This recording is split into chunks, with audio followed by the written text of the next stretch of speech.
তিয়াশা এইবার প্রচণ্ড আগ্রহ ভরে আলমারির দিকে ছুটে গেল। আলমারি খুলতেই একটা গোলাপি প্যাকেট বেরিয়ে এলো।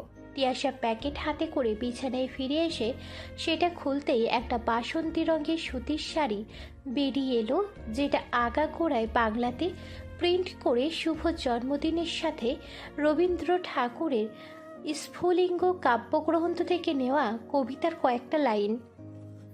জন্মদিন আসে বারে বারে, মনের কারাবারে, এ জীবন নিত্যই নতুন, প্রতিপাতে আলোকিত পুলকিত দিনের মতন। এইটা দেখার পর তিয়াশার মুখ দিয়ে কোনো শব্দ বের হচ্ছিল না। এতটা অবাক সে আগে কখনো হয়নি। অজান্তেই খুশিতে তার চোখ বেয়ে 2 ফোঁটা জল গড়িয়ে পড়ল। তিয়াশা তো ভুলেই গিয়েছিল যে আজ তার জন্মদিন, আর প্রতিবারের মতো এবারও ইয়াদ তাকে এইভাবে জন্মদিনের শুভেচ্ছা আর উপহার পাঠিয়ে সারপ্রাইজ দেবে না, এমনটা যে হবে না সেটা সে ভুলেই বসেছিল। আজ 25শে ফাল্গুন, তিয়াশার জন্মদিন। বরাবরের মতোই এইবারও ইয়াদ এই দিনটাতে সবার আগে তাকে শুভেচ্ছা জানিয়েছে, তবে এইবার একটু ভিন্নভাবে।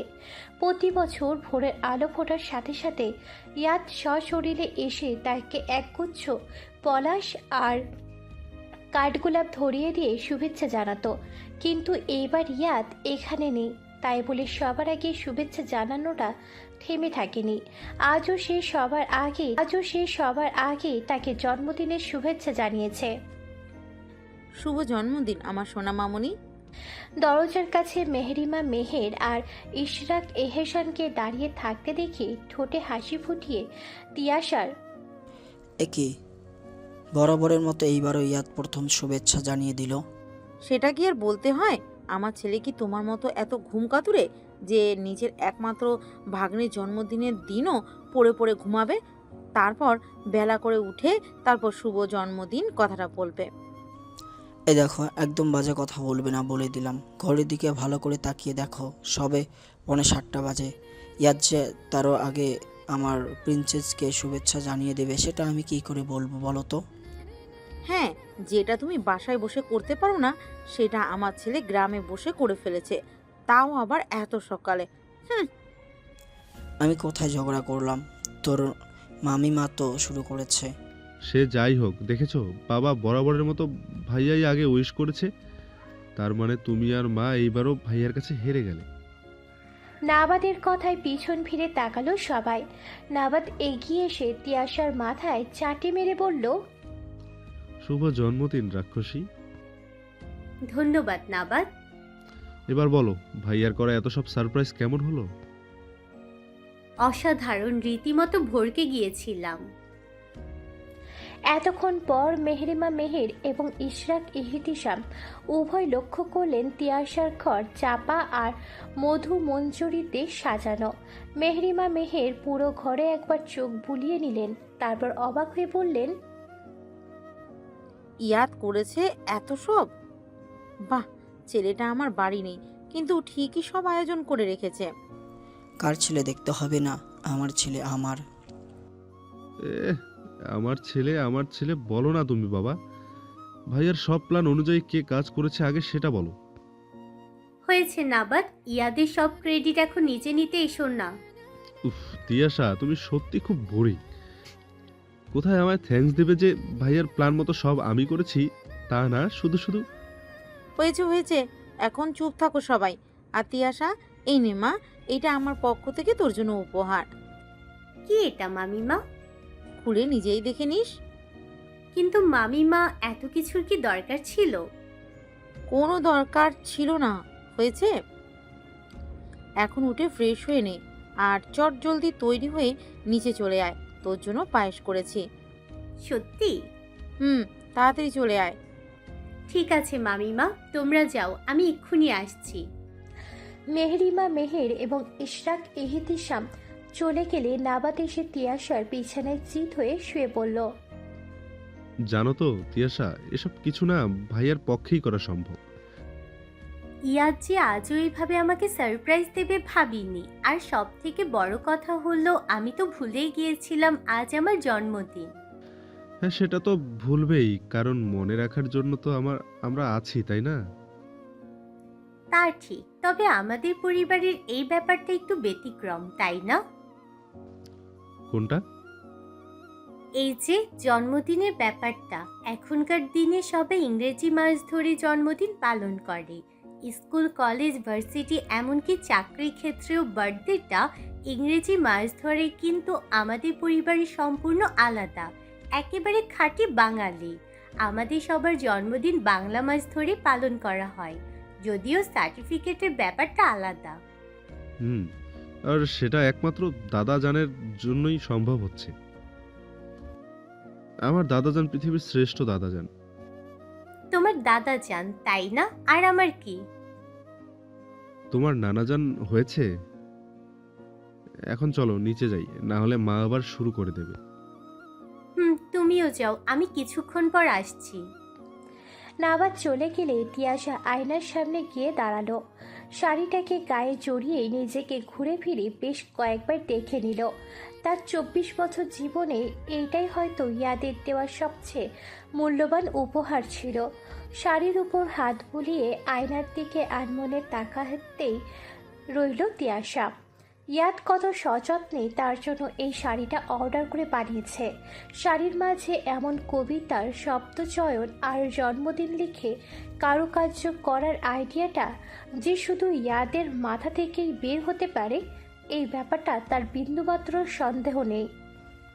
কোমরে আঁচল পেঁচিয়ে শক্ত করে গুজে লম্বা একটা বাঁশের কঞ্চি হাতে করে পুকুর পাড়ে লম্বা পেয়ারা গাছের নিচে এসে দাঁড়ালো হুরাইরা।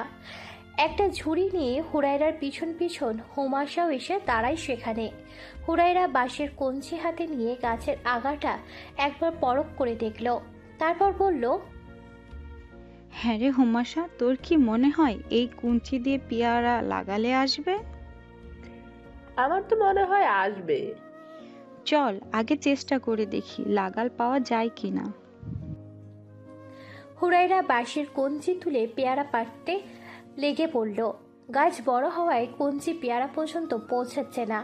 হুরাইরা বেশ খানিকটা সময় ধরে দুই পায়ের আঙুলে ভর দিয়ে সেগুলো পাড়ার চেষ্টা করলো,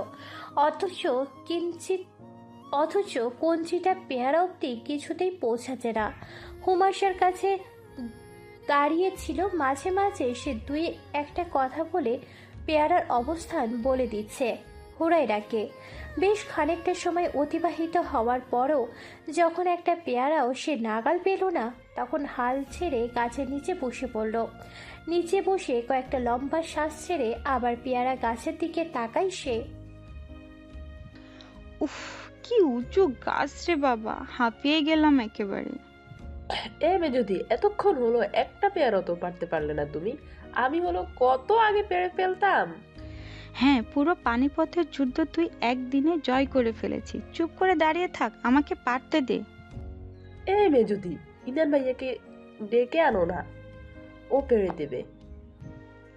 এই একদম না, ওই শয়তানকে ডাকার কোনো দরকার নেই। পরে দেখা যাবে ও নিজে সব খেয়ে আমাদের জন্য গাছের পাতা রেখে যাবে। যদি দেখো দেখো, ওই যে ওইখানে দুটো পেয়ারা বেশ বড় হয়েছে তো। কোথায়? ওই যে দেখো, একেবারেই কাছে, এই কঞ্চিটা দিয়ে নাগাল পাবে। হুরাইরা আবারও সেগুলো পারার চেষ্টা করলো, কিন্তু দুর্ভাগ্য এবারও পারল না। যদি চল ইয়াদ ভাইয়াকে বলি। এই তোর মাথায় কি বুদ্ধি শুদ্ধি নেই নাকি? উনাকে বলবি তুই পেয়ারা পেরে দিতে। হুরাইরার কথা শেষ হওয়ার আগে ইয়াদ সেখানে এসে উপস্থিত হলো। ইয়াদকে দেখেও না দেখার ভান করে নিজের কাছে মন দিল হুরাইরা। ইয়াদ হুরাইরার এমন ব্যবহার দেখে বাঁকা হাসল। তারপর হুরাইরার হাত থেকে বাঁশের কঞ্চিটা এক টানে কেড়ে নিয়ে দুটো পেয়ারা ছিঁড়ে একটা হুমাশার হাতে ধরিয়ে দিয়ে অন্যটা কামড় বসিয়ে কিছুটা দূরে গিয়ে গাছের মোটা শিকড়ের উপর গিয়ে বসল। হুরাইরা ইয়াদের এহেন কর্মকাণ্ড দেখে চোখ বড় করে ট্যাপ ট্যাপ করে তাকিয়ে রইল। ইয়াদ একবার তার দিকে আর চোখে তাকিয়ে পেয়ারা খাওয়ায় মনোযোগ দিয়ে বলল, তোকে না বলেছি এভাবে তাকিয়ে থাকবি না, চোখ বেরিয়ে আসবে। সঙ্গে সঙ্গে হুরাইরা ঠোঁট ফুলিয়ে নিল। ইয়াদ কিঞ্চিত ভুরুকুচকে স্বাভাবিকভাবে বলল, এতে করে বিশেষ কোনো ফল হবে না, এই মুহূর্তে তোর রসগোল্লার মতো ঠোঁট দুটো আমাকে নেশা ধরাতে ব্যর্থ। তোর ওই পচা ঠোঁটে চেয়ে আমার এই পেয়ারা ঢের ভালো। আপনি কি কিছুই বোঝেন না? না বুঝার কি আছে, এই তো বেশ বুঝতে পারছি। তোর ওই যে সাপের মতো লম্বা জিভটা, সেটা লক লক করছে আমার হাতের পেয়ারা দেখে। এই যে শুনুন, আমার না আপনার পেয়ারার প্রতি কোনো লোভ নেই, আমি নিজেই পেয়ারা পেরে খেতে পারি। তো খা না, কে মানা করেছে? হুরাইরা জিভ বের করে একটা ভেজকি কেটে আবার নিজের কাজে মন দিল। ইয়াদ জায়গায় বসে পেয়ারা কামড় দিতে দিতে নির্লিপ্তভাবে বলল, পেয়ারা খেতে এসেছি, তোর অনাবৃত পেট দেখতে নয়। ওইটা ঢেকে দে, না হয় পেয়ারা খেতে অসুবিধা হচ্ছে। মুহূর্তেই হাতের কঞ্চি ফেলে দিল হুরাইরা। দ্রুত নিজের দিকে চোখ বুলিয়ে নিতেই দেখল কোমরে পেঁচিয়ে রাখা আঁচলটা খুলে পেটের থেকে সরে এসেছে। লজ্জায় হুরাইরার কান গরম হয়ে উঠল, গাল দুটো গোলাপি রাঙা হয়ে উঠেছে। ইয়াদ তার উন্মুক্ত পেটের দিকে তাকিয়ে কথাটা বলছিল। ইস, ভেবেই হুরাইরা লজ্জাপতি লতার মতো নুয়ে যেতে চাইল। ছি, লোকটার এতটুকু লজ্জা নেই। কেউ কখনো কাউকে এভাবে লজ্জা দিতে পারে? কেউ শুনেছে কোনো দিন? বিড়বিড় করে বলল হুরাইরা। যেটা পরে সামনে রাখতে জানিস না সেটা পড়তে তোর এত আগ্রহ কেন? অন্য কাউকে দেখানোর বুঝি খুব শখ, তাই না? ছি, কি অশ্লীল আপনি। আর তুই কি? আপনি কি মানে? মুখে খুব কথা ফুটছে দেখছি। এরপর আমি ছাড়া যদি কারো সামনে তুই শাড়ি পরেছিস, তবে তোর অনাবৃত পেট আর অক্ষত থাকবে না, সিগারেটের আগুনে জ্বালিয়ে দিব। বলে ইয়াদ গটগট করে হেঁটে চলে গেল। ইয়াদের কথার অর্থ বুঝতে পেরে হুরাইরা দীর্ঘশ্বাস ছেড়ে বিড়বিড় করে বলল, যার প্রতি আপনার মনে এতটুকু প্রেম নেই, তার উপর অধিকার বোধ খাটানোটা এক রকমের বিনা বেগে বজ্রপাতের মতন। অধিকার বোধের গর্জন ভালোবাসা যে তিলে তিলে গুমট মেরেছে, সেটুকু বোঝার বোধ বুদ্ধিটুকু কি আপনার নেই? জুম্মার নামাজ শেষে মসজিদ থেকে বেরিয়ে ইয়াদ দেখল তার থেকে কিছুটা দূরে একজন সুদর্শন যুবক বাহুতে হাত গুজে দাঁড়িয়ে আছে। ইয়াদকে দেখে সেই ঠোঁট প্রসারিত করে হাসল। সেদিকে খুব একটা পাত্তা না দিয়ে সে নিজের জুতো খুঁজতে আরম্ভ করলো। তাকে জুতা খুঁজতে দেখে যুবকটি কয়েক কদম এগিয়ে এসে সামনে দাঁড়ালো, বলল, মিস্টার ইয়াতাসাম, আমার মনে হয় না আপনি আপনার চটি জোড়া খুঁজে পাবেন না।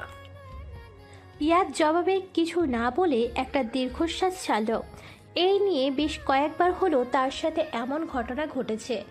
প্রায় সময় নামাজ শেষে মসজিদ থেকে বেরিয়ে নিজের জুতো জায়গায় অন্য একজোড়া জুতো পরে থাকতে দেখে সে। কি হলো মিস্টার ইয়াদ? আপনাকে দেখে মনে হচ্ছে আপনিও নিজের জুতা হারিয়েছেন, মিস্টার সামির। স্বামীর নিজের পায়ের দিকে একবার তাকিয়ে মুখে মলিন হাসি ফুটিয়ে বলল, না, ঠিক তা নয়, আমি জুতা হারাইনি। তবে খালি পায়ে দাঁড়িয়ে থাকার আবশ্যকতাটা কি বুঝতে পারলাম না। সব কিছুর আবশ্যকতা বুঝতে হয় না মিস্টার ইয়াদ। আমি যতদূর জানি এটা আপনারই মুখের কথা। চলুন সামনে যাই। ইয়াদ কিছু না বলে হাঁটতে হাঁটতে সামনে আগায়। ইয়াদ ভাবতে পারেনি স্বামীরের সাথে তার এইভাবে এখানে দেখা হয়ে যাবে। উভয়ে খালি পায়ে পাশাপাশি হাঁটছে। এই মুহূর্তে তাদের দেখে কেউ বুঝবে না যে উভয়ের মধ্যে একটা তিক্ততার সম্পর্ক রয়েছে। কিছুটা দূর এগিয়ে একটা জায়গায় এসে দাঁড়ায় স্বামীর। স্বামীরকে দাঁড়াতে দেখে সন্দেহজনক দৃষ্টিতে তাকায় ইয়াদ। মিস্টার ইয়াদ, এখন আমি আপনাকে একটা জিনিস দেখাবো, দেখবেন? Why not? ওকে, কাম। স্বামীরের পিছনে পিছনে একটা জীর্ণ শীর্ণ বাড়ির সামনে এসে দাঁড়ায় ইয়াদ। একেবারে ছোট্ট একটা উঠান পেরিয়ে আধো ভাঙা কুঁড়ে ঘর। ঘরের সামনে একজন বৃদ্ধ মহিলাকে কিছু জুতায় রং করতে দেখল ইয়াদ। স্বামীর ইয়াদকে দেখিয়ে বলল, সামনে যাওয়া যাক। ইয়াদ কোনো অভিব্যক্তি না করে একেবারে বৃদ্ধার সামনে গিয়ে দাঁড়ালো। বৃদ্ধা মহিলাটা ইয়াদকে দেখতে না পেলেও বুঝতে পেরেছে তার সামনে কেউ একজন দাঁড়িয়ে আছে। মহিলাটা হাতের পাশে থাকা লাঠিটা উঠিয়ে তাতে ভর দিয়ে দাঁড়ালো, বলল, কে গো আপনি? এখানে কি চান? ইয়াদ দেখতে পেল বৃদ্ধ এতক্ষণ যে জুতো জোড়া রং করছে সেগুলো তারই হারিয়ে যাওয়া জুতো। কি হইল, কথা কন না কেন? স্বামীরের কথা শুনে মুহূর্তেই বৃদ্ধার চোখ জলজল করে উঠল। খুশিতে আত্মহারা হয়ে বললেন, আপনার এই জুতো কিনবার আইছেন? জি দাদি, আপনি যে জুতা জুড়ে রং করছেন সেগুলো আমার চাই। দাম কত জুতার? 280 টাকা বাপজান। স্বামীর ইয়াদের দিকে তাকাতে ইয়াদ পকেট থেকে 500 টাকা বের করে বৃদ্ধার হাতে দিল। টাকা হাতে পেয়ে বৃদ্ধার চোখ খুশিতে চকচক করে উঠল। বৃদ্ধাকে দেখে বেশ মায়া হলো তার।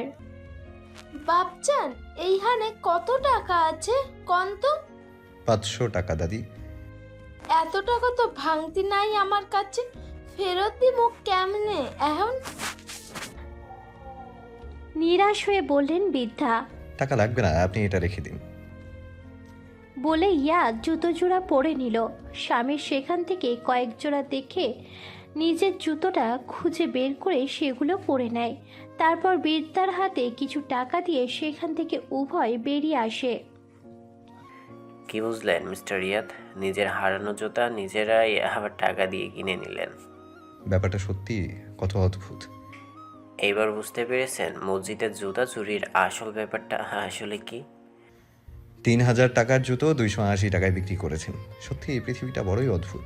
তবে একটা ব্যাপার বুঝিনি, উনি কি করে জানলেন আমার জুতোয় কি রং করতে হবে? উনি তো চোখে দেখেন না। বৃদ্ধার একজন নাতি আছে, সেই জুতাগুলো চুরি করে। হয়তো সে বলেছে। তবে হয়তো। মিস্টার শামির, আপনি তো বললেন আপনার জুতো হারায়নি, তবে? প্রতি উত্তরে স্বামী শুধু কিঞ্চিত হাসল। এই হাসির পিছনের উত্তর ইয়াদ খুব সহজেই বুঝে নিল। তাই আর কিছু না বলে চুপচাপ চলতে শুরু করলো। আরও কিছুটা পথ এগিয়ে এসে স্বামীর আবার দাঁড়িয়ে পড়ল। তারপর নিজের মধ্যে একটা গাম্ভীর্যপূর্ণ ভাব এনে ইয়াদের দিকে হাত বাড়িয়ে দিয়ে বলল, by the way, congratulation mister Yad, আমাদের পেয়ে যাওয়া টেন্ডারশিপটা কেড়ে নেওয়ার জন্য। Same to you. আমার বিরুদ্ধে সেমিনার দেখে আপনার মূল্যবান বক্তব্য ব্যয় করার জন্য। ইয়াদের কথা শেষ হওয়ার পূর্বেই স্বামীর একটা বাঁকা হাসি দিয়ে সেখান হতে প্রস্থান করল। ইয়াদ ভাবলেশীনভাবে কিছুক্ষণ সেখানে দাঁড়িয়ে পরে বাড়ির পথ ধরল। পুকুর পাড়ে শিমুল গাছের ডালে বসে অনবরত কোকিল ডেকে চলেছে, আর তার সাথে পাল্লা দিয়ে হুড়ায়রাও কুহু কুহু করে যাচ্ছে। হুড়ায়রা যত কুহু কুহু করছে, কোকিল আরও বেশি চেঁচিয়ে ডাক ছাড়ছে। ব্যাপারটা বেশ ভালো লাগে হুড়ায়রার। এই হুরমতি, এ হয়ে সারের মতো চেঁচাচ্ছিস কেন? পিছন থেকে ইনানের মুখের হুড়মতি নামটা শুনে রাগে কটমট করে উঠল হুড়ায়রা। চট করে উঠে ইনানের পিঠে কয়েকটা কিল বসিয়ে দিল। বলল, অসভ্য ছেলে কোথাকার, আর যদি আমায় হুড়মতি ডাকিস তবে তোরে মেরে মুখ ভেঙে দিব, মনে রাখিস। দিন দিন তুই একটা গুন্ডি হচ্ছিস, সেটা তুই জানিস? এই একদম পাকনামো করবি না, বুঝলি? এসেছে আমার কোন কোথাকার মাস্টার মশাই। তুই তো আচ্ছা ফাজিল হয়েছিস হুরাইরা। তুই জানিস আমি তোর 3 মাস 5 দিনের পর। আমাকে সম্মান দিয়ে কথা বলবি? আসছে আমার বড় ভাই, তাকে নাকি সম্মান দিয়ে কথা বলতে হবে। যা ভাগ এখান থেকে। ইয়াদ ভাই তোকে এমনি এমনি শাস্তি দেয় না। তুই দিনকে দিন যা পাজি হচ্ছিস, তোকে শাস্তি করার জন্য তিনি ঠিক আছেন। তোর তো দেখি সাহস কম না, তুই আমাকে ভয় দেখাচ্ছিস। দেখাচ্ছি। আজ আসুক ভাইয়া, আমি তাকে বলবো তুই ক্লাস টেস্ট পরীক্ষায় কেমন বাংলায় ফেল মেরেছিস। ইনানের মুখে কথাটা শুনে ধপ করে নিচে বসে গেল হুড়ায়রা। সে বাংলায় ফেল করেছে এটা যদি ইয়াদ জানতে পারে তবে আর তাকে আস্ত রাখবে না ভেবেই গলা শুকিয়ে এলো। বুকের ভিতর ইতিমধ্যে হাতুড়ি পিঠুনি শুরু হয়ে গেছে। ইনান যা বজ্জাত সে নিশ্চয়ই ইয়াদকে বলে দেবে। ইনান হুড়ায়রার চাচাতো ভাই, মালেহার বড় ছেলে এবং হুমাশার বড় ভাই। হুড়ায়রার ইনান দুজনই পিঠাপিঠি। দুটিতে সবসময় ঝগড়া মারামারি লেগেই থাকে। একজন অন্যজনের পিছনে না লাগলে হয়তো তাদের পেটের খাবার হজম হয় না। হুরায়রাকে ধপ করে বসে পড়তে দেখে ইনান বলল, কিরে, সব বান্দামি বন্ধ হয়ে গেল? হুরায়রা মুখে জোরপূর্বক হাসি টেনে ইনানের কাছাকাছি এসে কাচুমাচু করে বলল, ভাই তুই না আমার সবচেয়ে ভালো ভাই, তুই আমার এই সর্বনাশ করিস না ভাই। ওনাকে তুই কিছুই বলবি না বল। এসো বাসা, পথে এসো। শোন, তোকে আমি বাঁচাতে পারি, কিন্তু একটা শর্তে। কি শর্ত বল? যা বলবো করবি তো? আরে শালা বল না কি করতে হবে। ওই যে তোর একটা বান্ধবী আছে না, লীরা, ওর সাথে আমার লাইনটা করিয়ে দে না বোন। এই কি বললি? আর একবার বল। শালা তুই তো দেখি আমার চেয়েও বড় ডাকাত। এই দেখ, তুই কিন্তু বলেছিস আমি যা বলবো তাই করবি। আমি কি বলেছি লীলার সাথে তোর লাইন করিয়ে দেব, মেরে তোর পিঠের ছাল তুলে নেব? আমি বলে রাখলাম। তুই তো দেখছি মহাবেমান।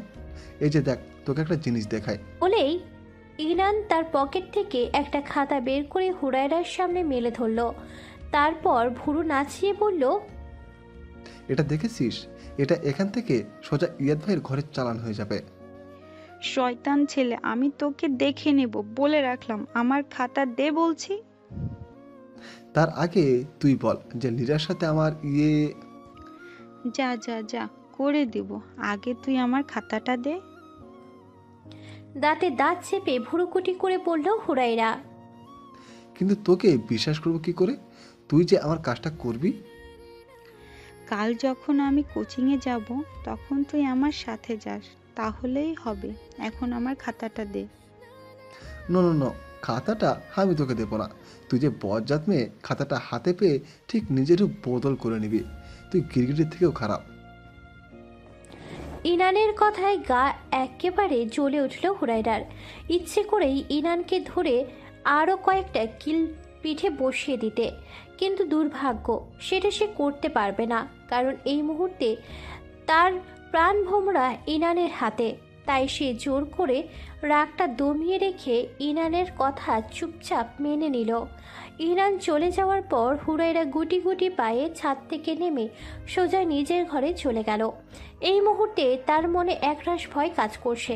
ইয়ার যদি সত্যি সত্যি তার ফেল করার খবরটা জানতে পারে তবে আর আস্ত রাখবে না। বেশ কিছু বছর হয়েছে স্বামীর নিজ গ্রামে পা রাখেনি। বলতে গেলে শৈশব কাটার পরপরই সে গ্রাম ছেড়ে শহরে পাড়ি দিয়েছিল তার পরিবারের সঙ্গে। গ্রামের স্মৃতি তার খুব একটা বেশি মনে না পড়লেও কিছু স্মৃতি এখনও তার মনে কোন ঘেঁষে বিস্তারিত জায়গা জুড়ে রেখেছে। স্বামীর জীবনের বেশিরভাগ সময়ই বিদেশে কেটেছে। এই তো 2 বছর হলো সে বাবার জোড়াজুড়িতে দেশে ফিরেছে, আর এসেই পারিবারিক বিজনেস নিজেকে নিযুক্ত করে নিয়েছে। একজন সফল ব্যবসায়ী হিসেবে বিদেশে তার বেশ সুখ্যাতিও রয়েছে। ব্যক্তি হিসেবে স্বামীর যেমন নিষ্ঠাবান তেমনি দয়ালু। তার মাঝে গাম্ভীর্য বা দাম্ভিকতার বিশেষ কোনো ছাপ নেই বললেই চলে। সবার সাথেই তার ধরতে গেলে মিত্রতার সম্পর্ক, শুধুমাত্র একজন বিশেষ ব্যক্তি বাদে। 2 বছরে স্বামীর বেশ কয়েকবার গ্রামে এলেও গ্রামটাকে তেমন ঘুরে দেখা হয়নি। কাজের চাপ আর সময়ের স্বল্পতার কারণে সময় করে উঠতে পারেনি সে। আজ হাতে কিছুটা সময় নিয়ে বেরিয়েছে সে। উদ্দেশ্য গ্রামের সরু পথ ধরে যতটুকু যাওয়া যায়।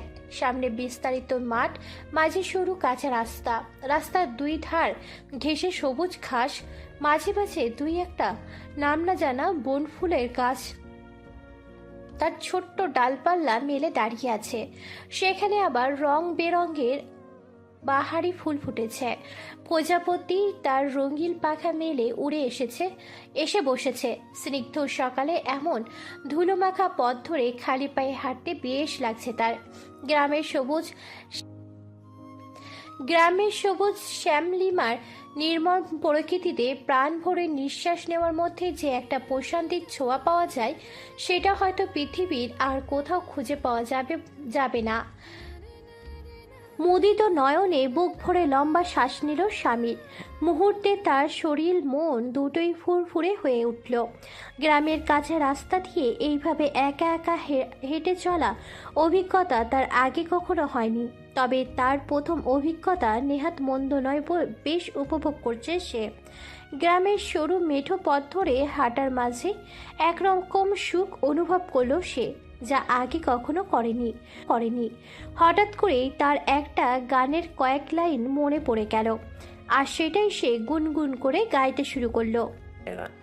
গ্রাম ছাড়া ওই রাঙা মাটির পথে আমার মন ভোলায় রে।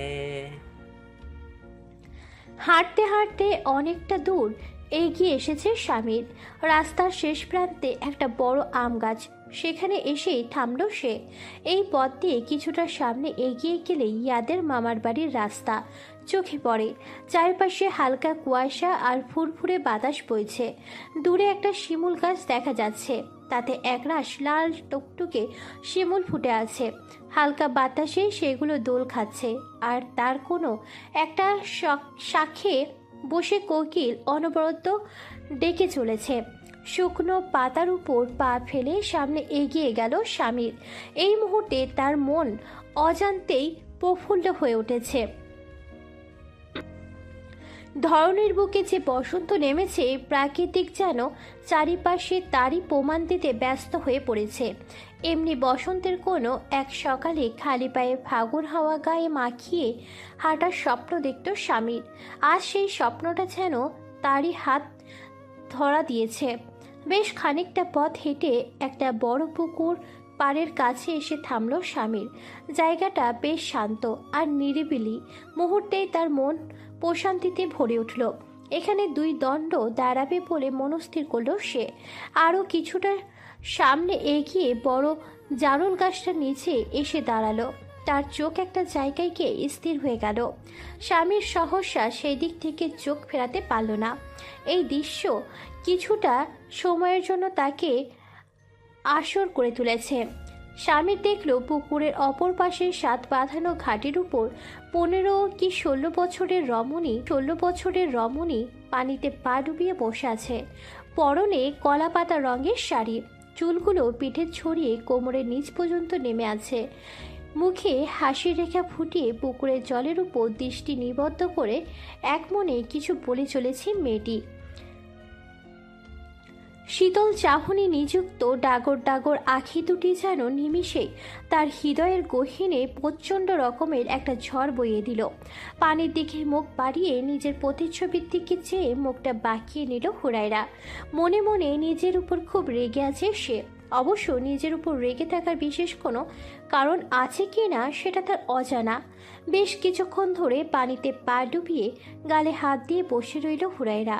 অচিরেই আবার পানির দিকে ঝুঁকে নিজের প্রতিচ্ছবির দিকে গাল ফুলিয়ে বিড়বিড় করে বলল, এই মেয়ে, তোর মাঝে কি নেই যে তুই ওই বানরের মন জোগাইতে পারিস না? আচ্ছা, ওই বানরটা কি সত্যি কোনো মানুষ? না হয় একটা মেয়ে তার পিছনে পিছনে এত ঘুরঘুর করে, তাও সে বোঝে না যে সেই মেয়েটা তাকে কতটা ভালোবাসে।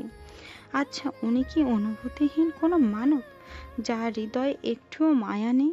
বিধাতা কি ওনাকে পাথরের খণ্ড দিয়ে সৃষ্টি করেছে, যার গায়ে হাজারো অনুভূতির আঁচড় কাটলেও তার একটুও দাগ পড়ে না?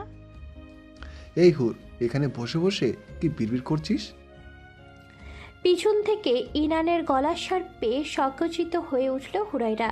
হাজারো ভাবনার জগৎ বেরিয়ে নিজের মাঝে ফিরে এলো। ইনান তখন ঘাটে দাঁড়িয়ে হুরায়রার ঘাড় ফিরিয়ে দাঁত কিরমির করে তাকায় তার দিকে। ইনানকে দেখে তার কাল রাতের কথা মনে পড়ল। গতকাল ইনানের জন্য সে ইয়াদের হাতে ধরা খেয়েছে। ইনান নিশ্চয়ই তার সাথে বেইমানি করে ইয়াদকে এক্সামের খাতাটা দেখিয়ে দিয়েছে। হাতের কাছে পেলে এক্ষুনি সে 2 ঘা লাগিয়ে দিত, কিন্তু না, পারল না। ইনান তার কাছ থেকে গুনে গুনে 7টা সিঁড়ি উপরে। চাইলেও সে গিয়ে ধরতে পারবে না, তার আগেই ছুটে পালাবে সে। তাই নিজেকে শান্ত রেখে বলল হুরাইরা। এখানে কি চাই তোর? আমার সর্বনাশ করেও তোর শান্তি হলো না, আবার এখানে চলে এসেছিস? কোমরে 2 হাত ঠেকিয়ে রক্তচক্ষু করে দাঁড়িয়ে ইনানের দিকে তাকালো। এইভাবে তাকাবে না বলে দিলাম, আমি কিছু করিনি। ওহ, তুই কিছু করিসনি তাই না? তবে উনি জানলো কি করে? আর খাতাটাই বা পেলো কোথায়?